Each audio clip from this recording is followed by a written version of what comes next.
Good evening, everyone. I am Britt, the director of the Gerald R. Ford Presidential Library and Museum, and it is my pleasure to welcome you to tonight's program, Fulfilling the Dream with Wayman Britt. And we're very pleased to have Wayman here with us this evening.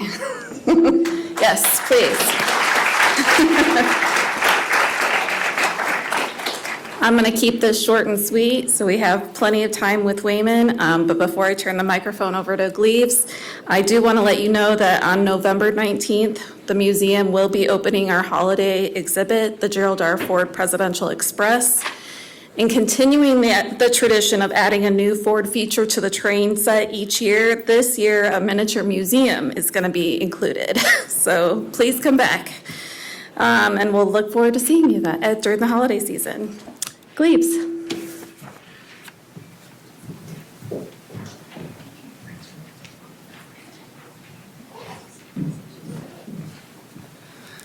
Well, thanks so much for being here this evening. It's always a pleasure to have wonderful speakers here. And when I say wonderful, let me just say this. As you know, those of you who have heard our message again and again, and those of you who've toured this magnificent museum, this temple of democracy here, you know that the virtues of President and Mrs. Ford are highlighted again and again and again as you go through. So it's really more than just, a routine kind of introduction when you have virtuous speakers who are here, people who exhibit the virtues that President and Mrs. Ford so believed in and so encouraged in the citizens of America and their leaders. So that's why this makes it so special. There's some very special people here. I want to point out that the Fords are here. Bob and Karen, thanks so much. Family members who are here. Where do you think I get my stories about Uncle Jerry from? And then we've got some trustees here. And of course, most notably, Wayman Britt, John Kennedy, great serving trustees for our foundation. And then all of you, the Friends of Ford, who make these programs possible, whose donations, gifts, year in and year out, make it possible to offer first-rate programs. So we're always thrilled about that. I think many of you already know who Wayman Britt, John Kennedy are.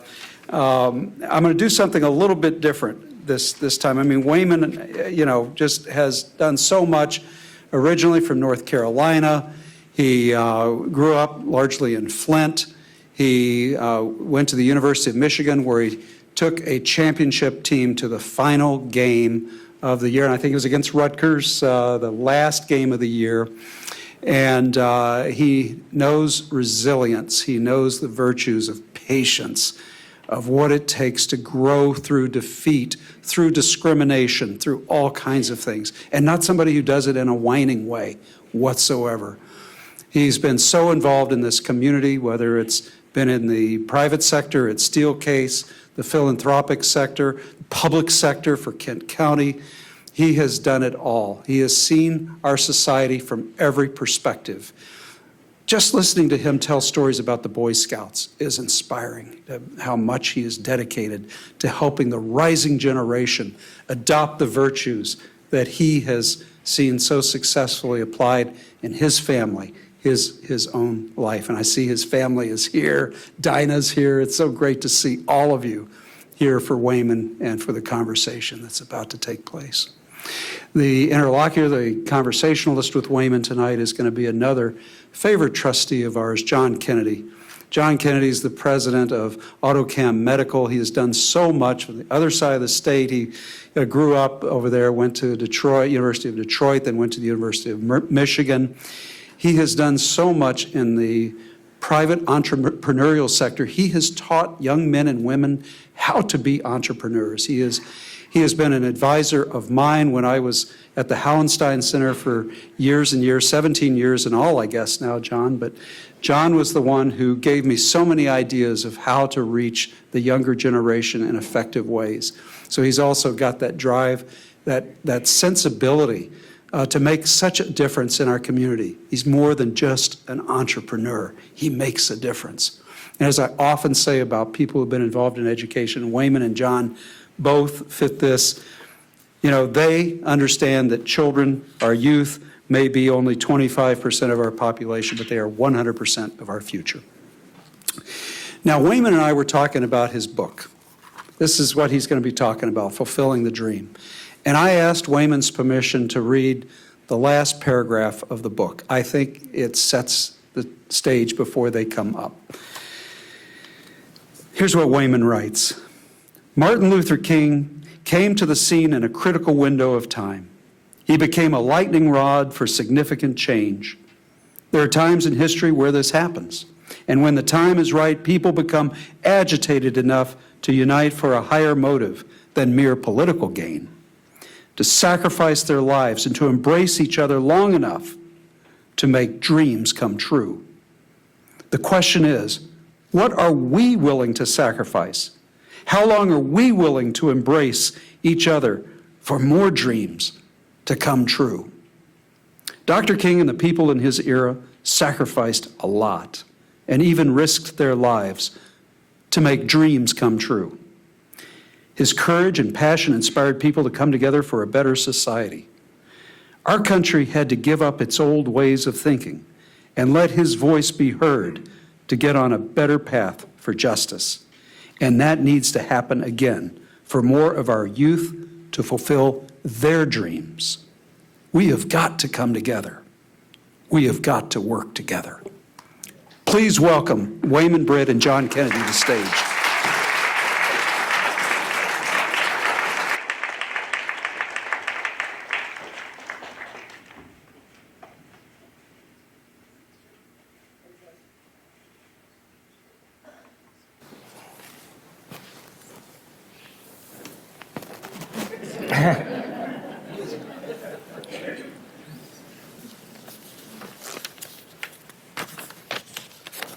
So, certainly thank you, Gleaves. It's an honor to certainly guide the conversation with my friend Wayman, and certainly do it in this important building in a magnificent city, and made more magnificent by the work that you've done, over time.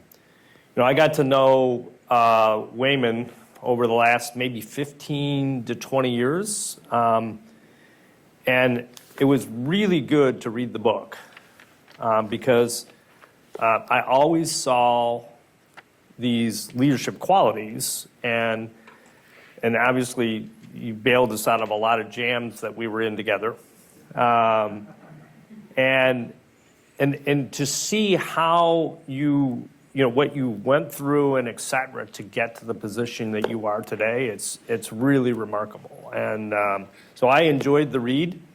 I recommend it to everyone. It's really a great book to talk about how do you develop leadership skills and the whole concept of serving others, which is our work together at Grand Rapids University Prep, which is where we really got to know each other. And there's a lot of roughly 500 kids that benefit from that school that we worked on together, and we wouldn't have the building that we have without Wayman. Wayman directed the construction and really put a lot of personal time and toil into making sure that happened for our kids. So appreciate that. So I'll start with some questions, but I'll ask some easy ones because The easy ones first. Don't get me twisted up here. So you talked about fulfilling the dream, and so what is that dream as you've talked about it in the book? And I know Gleaves read a little bit of what you were thinking there, but if you could elaborate on that a little bit. So too many people end up dying before their dreams are fulfilled. The richest place on earth, if you didn't know where the richest place on earth was, it's the graveyard, where thousands of dreams, millions of dreams never get answered. And the question is why? Why is that? And that's the question I've always asked myself. Why can't I be one of those people who are blessed and benefited from the great resources of this country, where I can become someone of importance, someone of value.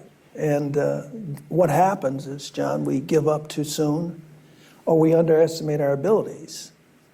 And I want to jar the thinking in America to get people on the path to believe that we all are part of this equation of making America great and moving us in a direction that improves the lives of all people. That's the premise of the book. And my whole life experience tells me that that is real. It's not just lip service because of where I've been and how I came up and the people that supported me, the friends that I've met, like you, John. You know, you're a friend. You're like a brother to me. And you say we did the work at University Preparatory Academy, but I'm going to tell you, when you have friends like you work harder. When you have a teammate like you who give your heart and soul, you and Nancy, then you're willing to go the extra mile.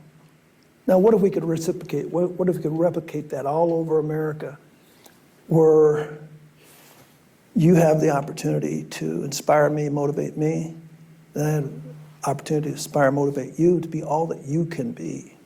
What if everybody did that? What would this country look like? I mean, how many problems could we solve? So that's where this comes from my perspective, and I hate the fact that we've not gotten there yet. Martin Luther King's dreams it's not been fulfilled yet, John. And we've got to figure out how to make that happen. Thank you. So, and I see this throughout the book, and certainly I've observed this. It's your dream is not your dream, but it's your dream for others, which I think is just absolutely fabulous. And yeah, it hurts me. You know, you see too many people.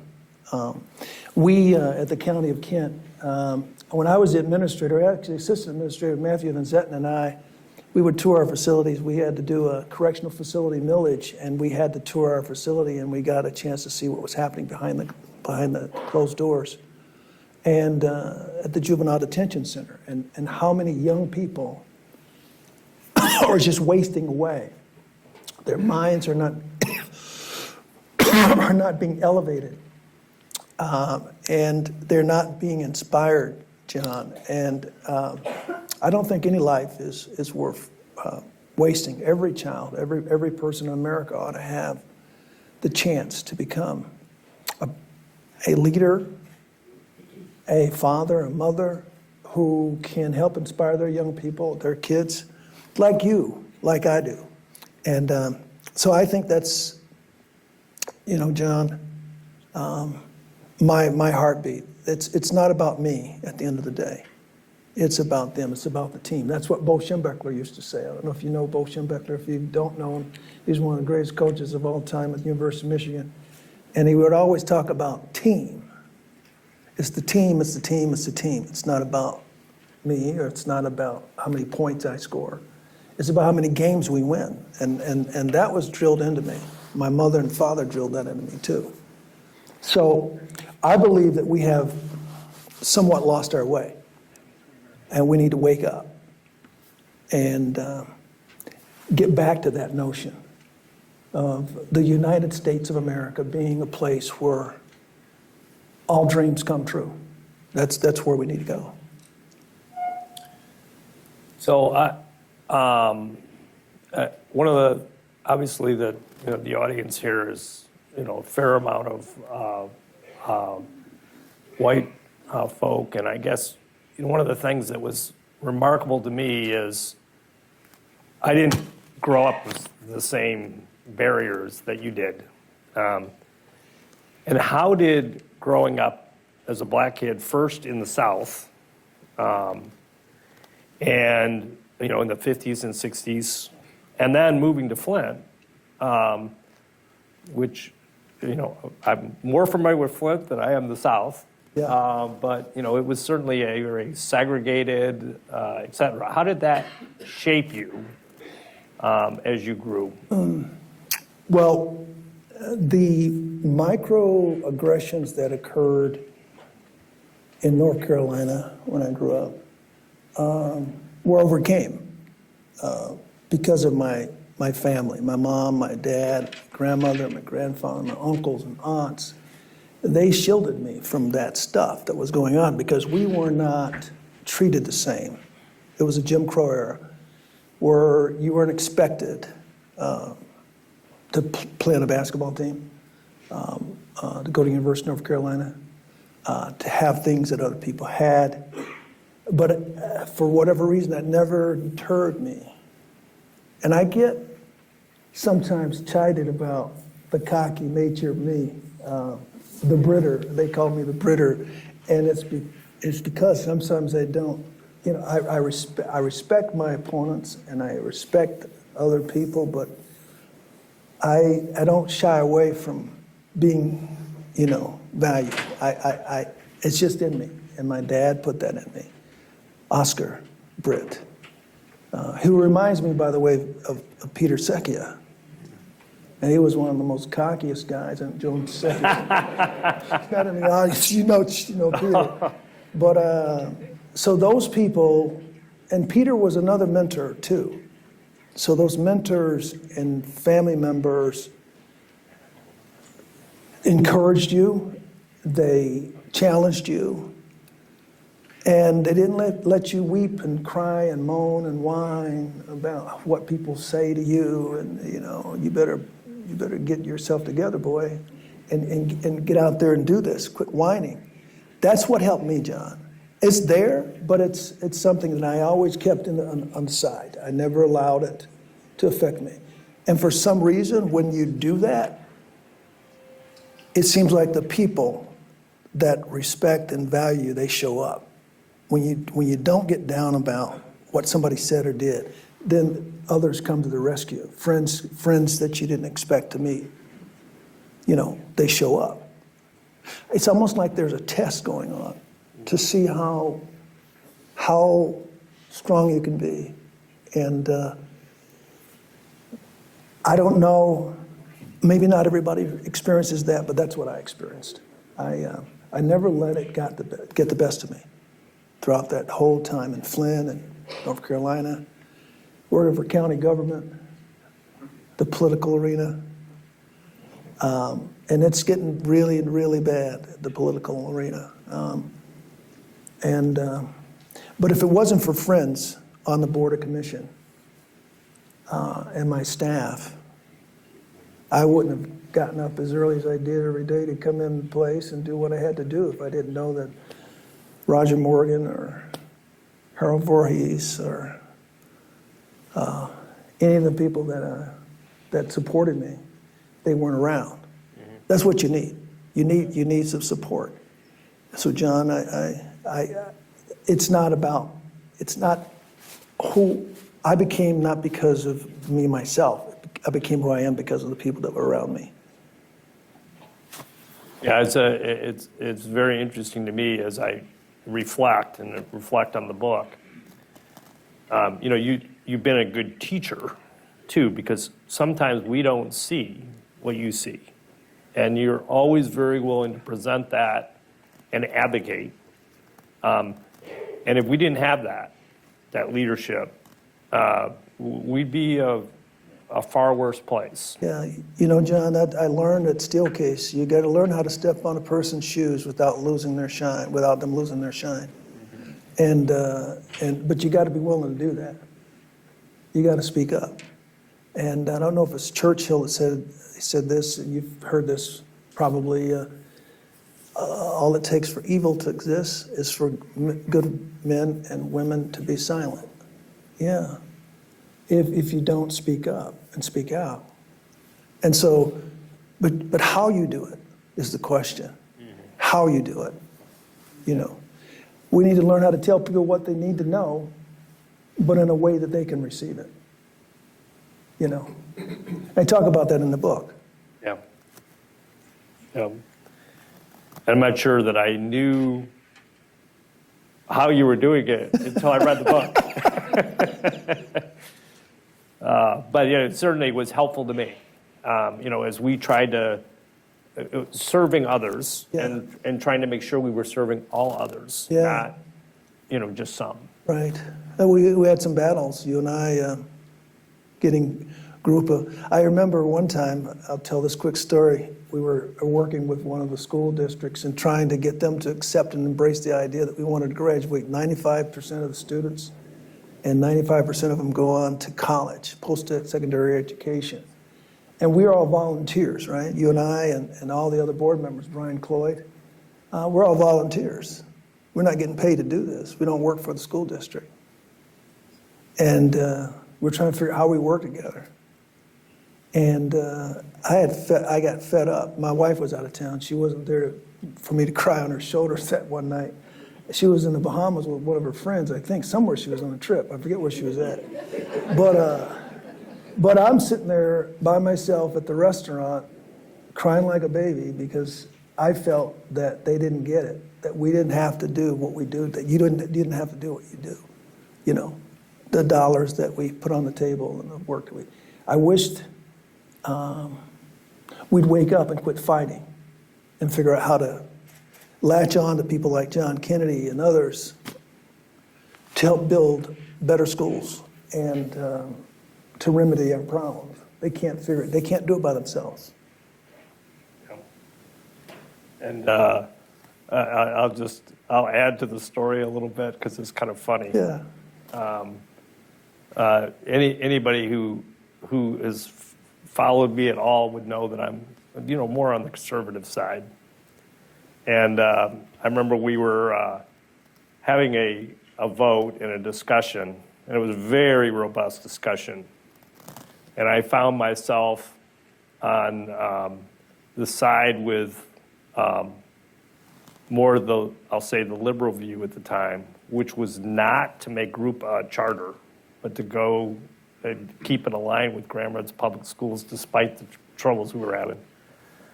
And I believe Wayman and Mary Alice Williams, if anybody knows her, were the conservatives.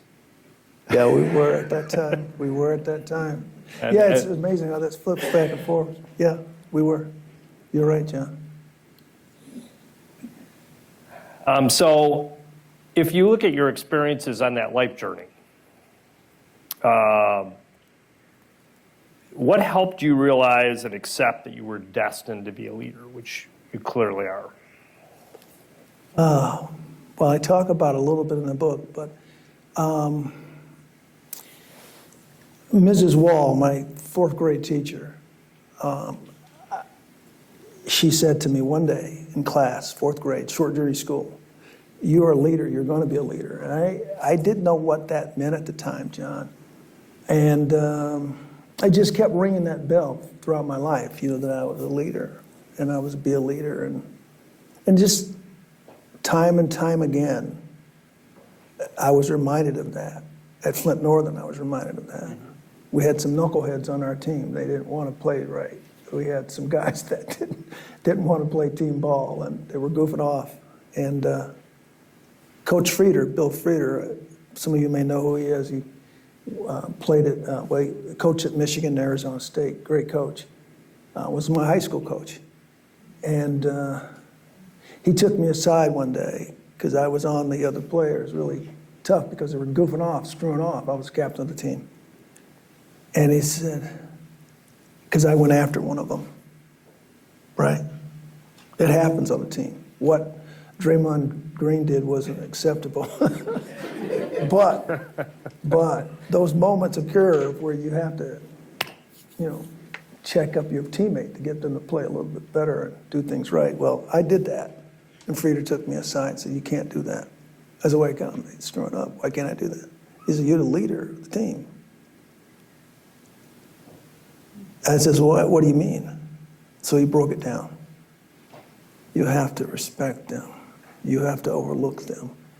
You have to sacrifice yourself and all of that stuff. And I said, "Oh, okay, I'll do that."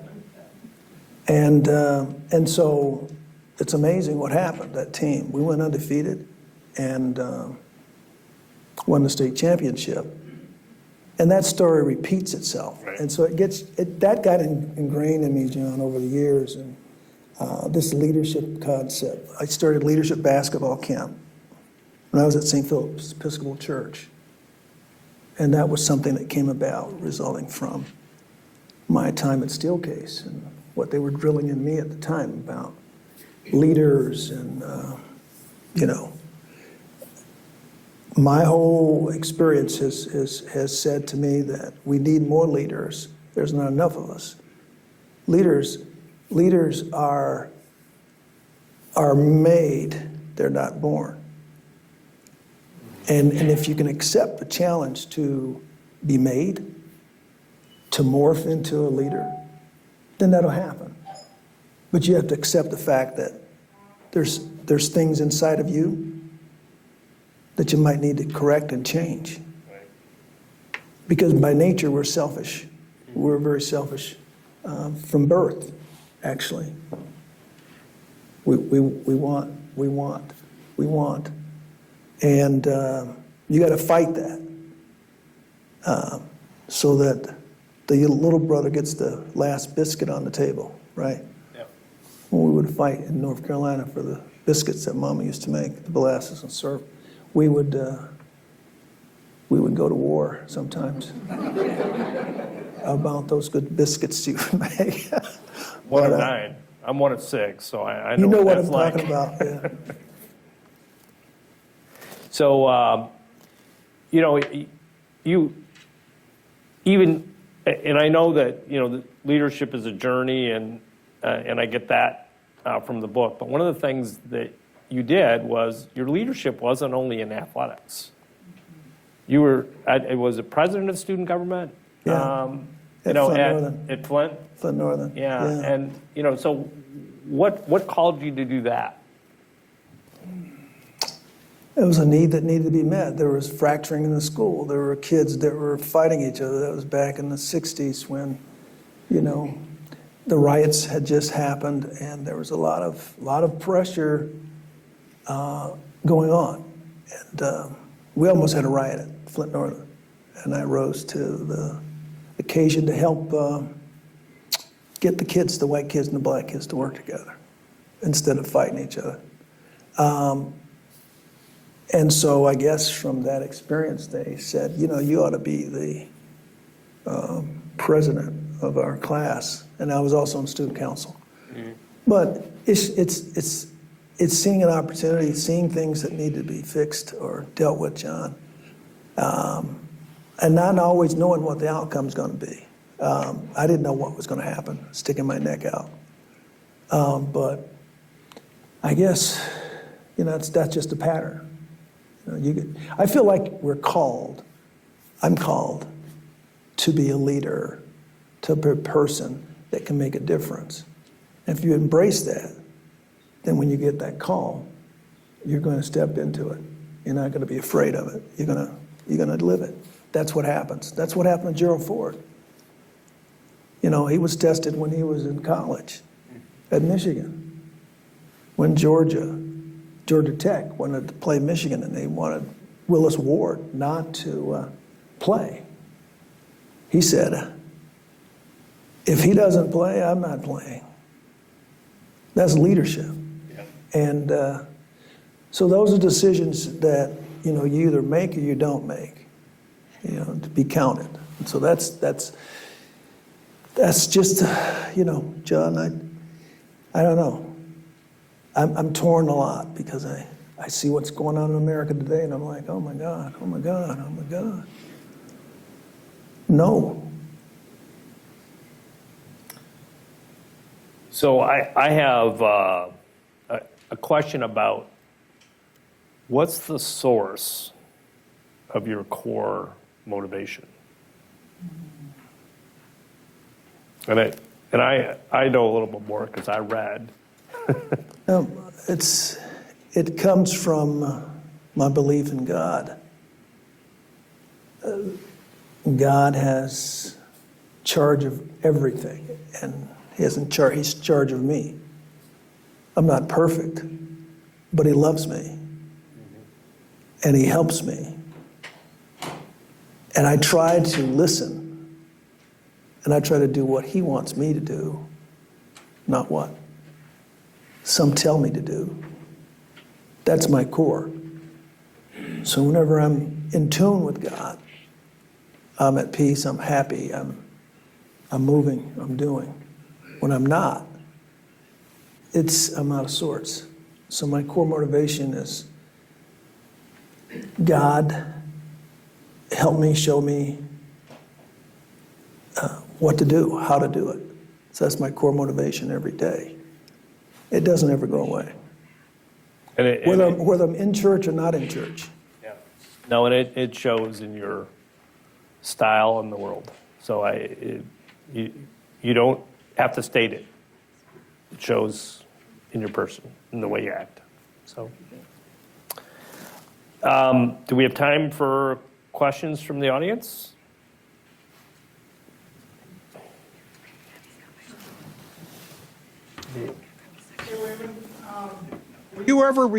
Were you ever recruited by Judd Heathcote, or was it your high school coach? And if so, how come you didn't go to Michigan State instead of Michigan? See, Chip, you shouldn't ask that question. You got a game on Saturday. You know, you don't. I know how many Spartan fans are in this room. Oh, Lord. See, I wanted to make friends today. You created a problem. But the coach was Gus Ganakis. That's who the coach was. But he and Johnny Orr visited my home, and they both wanted me bad. And I liked Ganakis. And I like Michigan State. But I chose Michigan because Coach Orr reminded me of my dad. You know, white guy, but the same kind of head.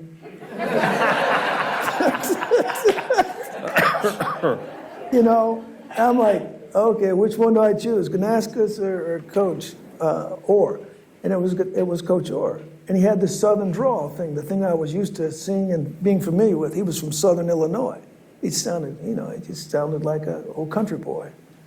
And that's what I was familiar with. That's why I chose Michigan instead of Michigan State.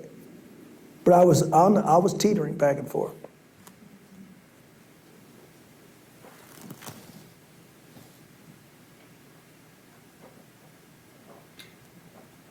And Wayman, so if you can share with us, what was the toughest leadership challenge that you ever faced and had to reach into your core values to solve it?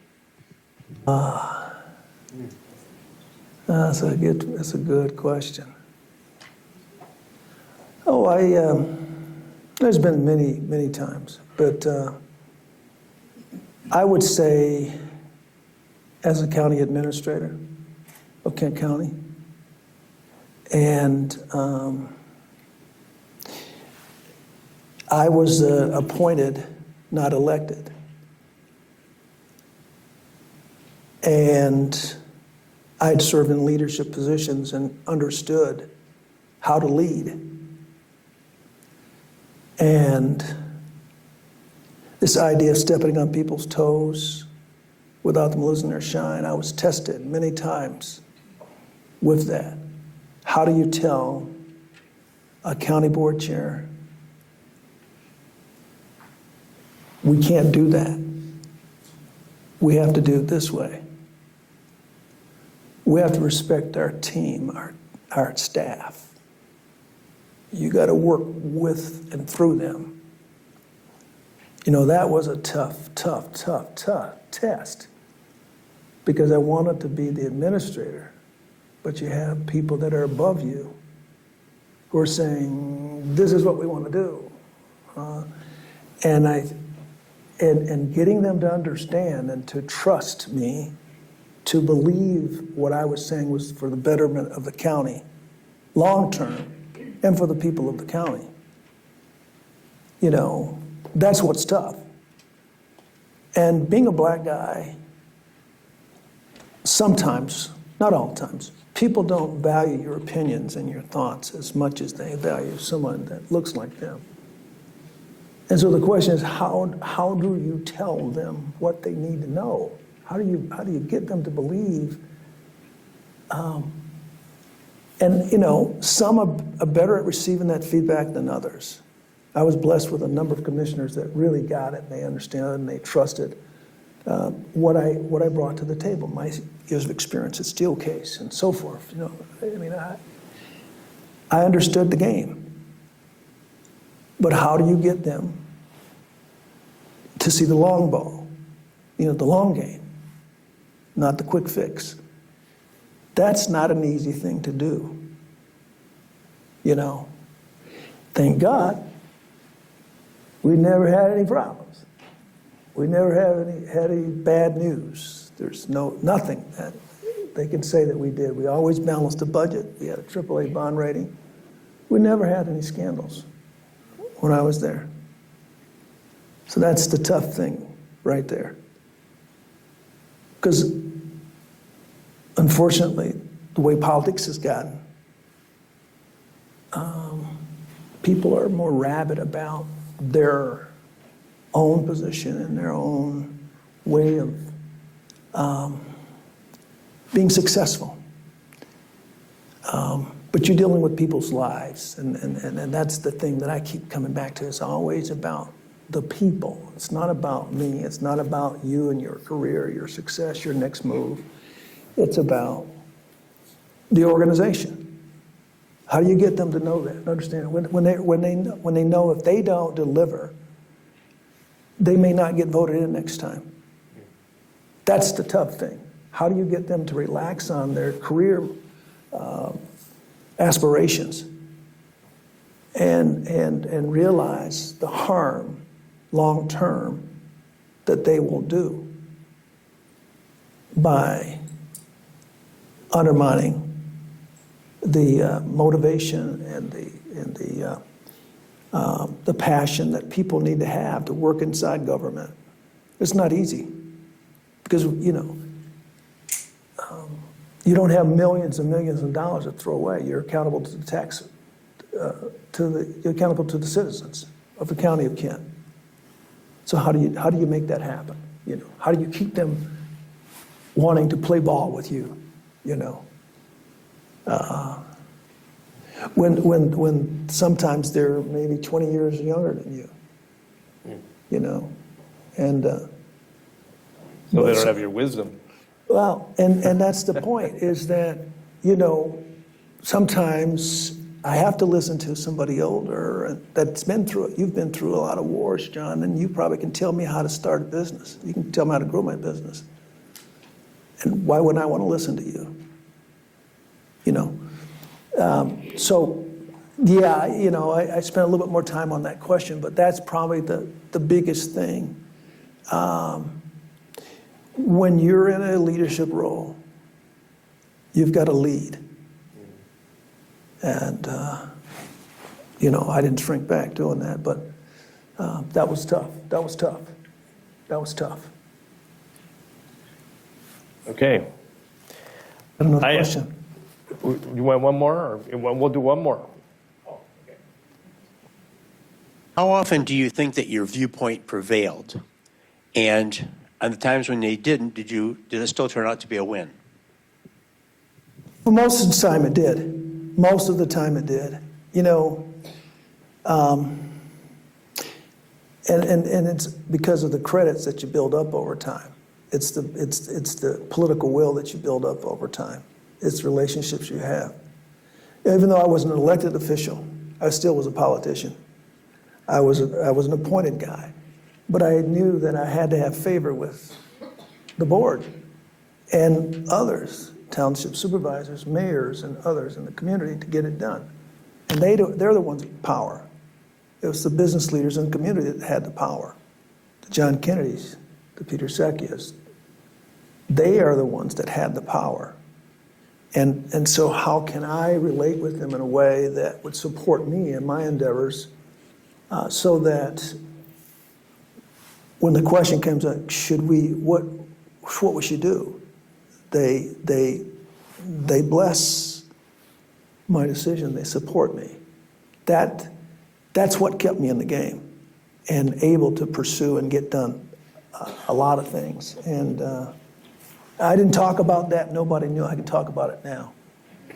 I had outsiders and others that were out there that I work with. I kept it to myself. My wife knows about it. She knows. We do actually have time for those last two questions. Okay.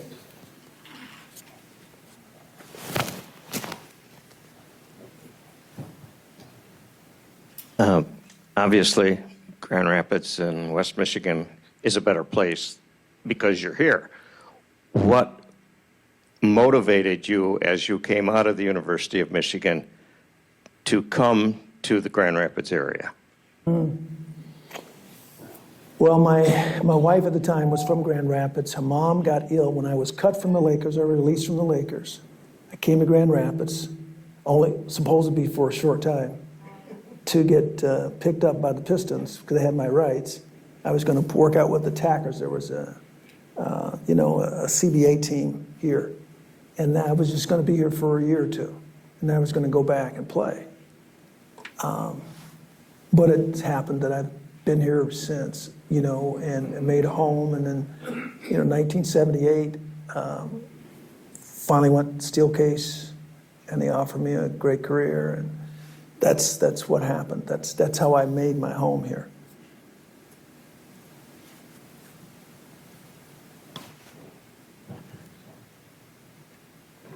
My name is Harold Voorhees. I was a county commissioner for 18 years. I came on about the same time that Wayman joined us on the Kent County Board of Commissioners. And I learned so much from Wayman, brought up in a Christian home and knowing of one man by the name of Jesus who knew what it was to be humble.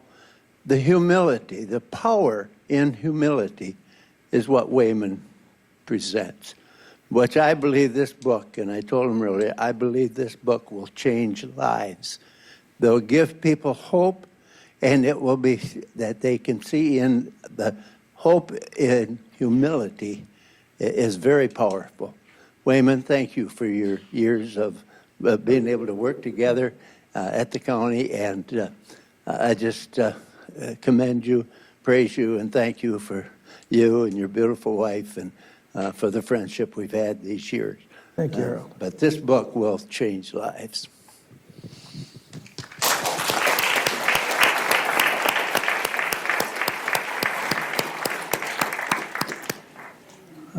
Any closing thoughts? Well, I just want to thank you, John Kennedy, for being the superstar that you are. Yeah, you the Maverick. I love being on your team. I'm on your Good team. player. I'm on your team, man. I'm telling Wayman you. makes everyone look good. Oh, come on. I tell you, nobody works harder than this guy, and his wife, Nancy's unbelievable. They love this community, and so I'm honored to know you as a friend. And I just want to thank you for making the time tonight. And Cleves Whitney, this guy right here, the director of this beautiful space, I want to thank you and your team for hosting us, Cleves. Amazing job. President Ford would be proud to know that you're leading this organization.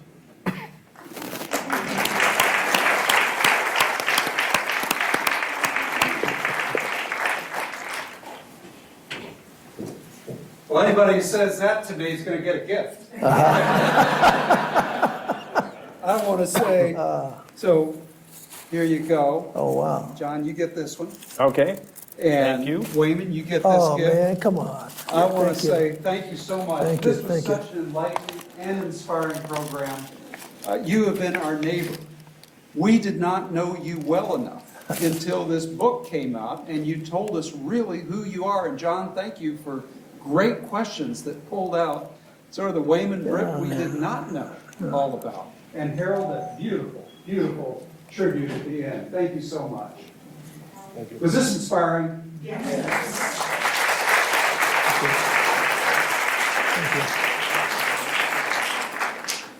If you found this evening's program inspiring, consider telling your friends to become a friend of Ford.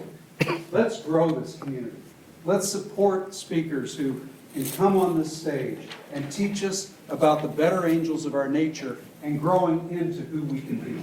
That's really important, and that's what President and Mrs. Ford were about, and it's what those of us, Brooke and Joel, this big team that we have here that works so well together, it's what we're about.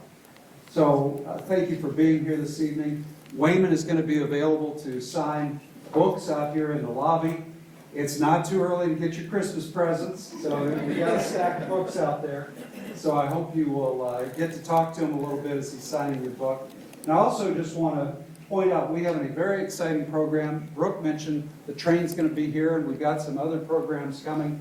I want to mention Wine in the White House. You're going to get this in the mail if you haven't already received it. This is going to be a way for us to get together, and we're going to have a very special guest. Thomas Jefferson is going to be here with us on November 17th. So you want to be here, you will get to talk to President Jefferson and learn all about the wines and the food pairings he liked with the wines and who he is as a person. Actually, Bill Barker, formerly of Colonial Williamsburg and now of Monticello, who is a great Thomas Jefferson, and he takes on all of those tough questions about Jefferson's life. So be here on November 7th. We'll look forward to it. Thank you so much. Thanks, good, Bruce.